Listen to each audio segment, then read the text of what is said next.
Good morning. आज मला ओलाची trip मिळालेली 850 रुपयाची. पण BKC वरून होती एक ट्रिप आणि ड्रॉप करायचं होतं नरिमन पॉईंटला. म्हटलं तरी नरिमन पॉईंट नाही, कालाघोडाला.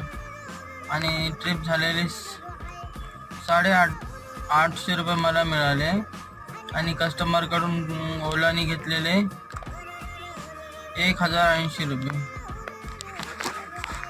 आणि कालाघोडाला इथं सोडलं कस्टमरला. माझं हे काय कोर्ट आहे वाटतं बहुतेक.